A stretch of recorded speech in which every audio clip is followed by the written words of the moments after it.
আজকে destiny multipurpose cooperative society লিমিটেডের বিরুদ্ধে তার যে কর্মকর্তা যারা ছিল তাদের বিরুদ্ধে দুর্নীতি দমন কমিশন থেকে মানি লন্ডারিংয়ের যে মামলাটা দায়ের করা হয়েছিল সেটি আজকে রায় প্রকাশ করা হয়েছে।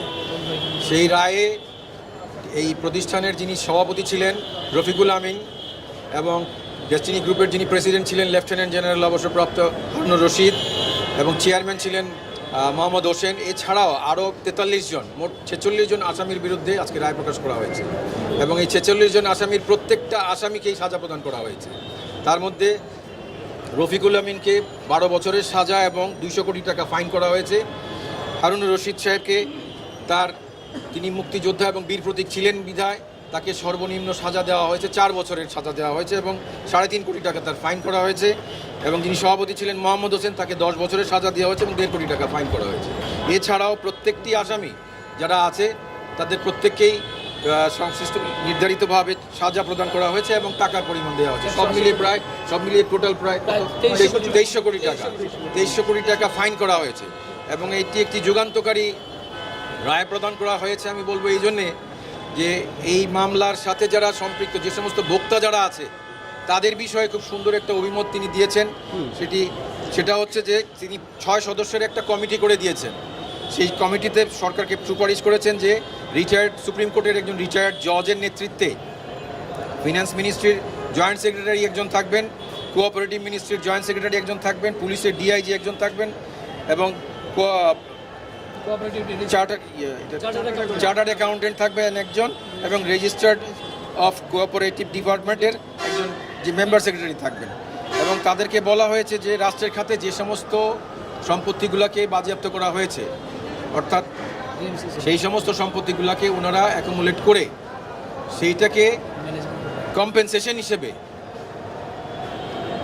যারা ভোক্তা আছেন তাদেরকে কতটুকু কীভাবে পাবেন, যারা সদস্য আছেন সেই সমস্ত বিনিয়োগকারীদেরকে তারা যেন ঠিকমতো বুঝিয়ে দেন। এবং সেই বিষয়ে আমাদের দুর্নীতি দমন কমিশনের চেয়ারম্যান বরাবর উনি নির্দেশনা প্রদান করেছেন এই মামলার যিনি আইও তাকে যেন সার্বক্ষণিকভাবে নিয়োজিত রাখা হয় এই কাজটি করার জন্য।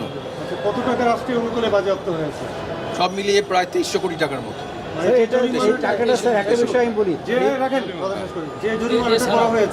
সেই জরিমানাটা পুরোটা কি রাষ্ট্রীয় অনুকূলে রাষ্ট্রের অনুকূলে বাজেয়াপ্ত হবে, কিন্তু রাষ্ট্রের অনুকূলে উনি সিআরপিসির 545-এর বি ধারা অনুযায়ী এটাকে কম্পেনসেশন হিসেবে থাকবে এবং এই কম্পেনসেশনটাকে সেইটা বলা হয়েছে যারা নাকি এখানে বিনিয়োগ করেছিল, অর্থাৎ সাধারণ সদস্য যাদের টাকা ইনভেস্ট হয়েছে, যারা নিঃস্ব হয়ে গেছিল, সেই সমস্ত নিঃস্ব লোকরা যাতে বিতাড়িত মানে একেবারে নিঃস্ব না হয় সেইখান থেকে এই কমিটিকে বলা হয়েছে কমিটি করে তাদেরকে যেন প্রপারলি ডিস্ট্রিবিউট করে দেওয়া হয়। স্যার এই টাকাটা স্যার কতদিনের মধ্যে, আপনার একটা বিষয় হলো গ্রাহকরা জানতে চাই কতদিনের মধ্যে, সেটা আমরা পুরো জাজমেন্ট না পাওয়া পর্যন্ত বলতে পারবো না, আমি এইটুকু।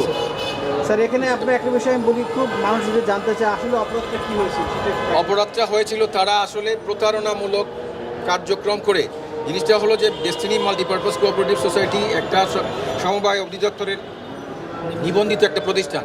সেই প্রতিষ্ঠানে নিবন্ধিত হলে তার কিছু আইন কানুন, নিবন্ধের যে আইন 2001 সালের যে আইনটা আছে, যে বিধিমালা 2004-এর, এবং তাদের যে নিজস্ব একটা বাইলস ছিল সেই বাইলসকে লঙ্ঘন করে এবং সাধারণ সদস্যদেরকে অবহিত না করে কোনো রকম কোনো অনুমতি না নিয়েই তারা একটা অবৈধ চুক্তি সম্পাদন করেছিল। সেই চুক্তিটা কি?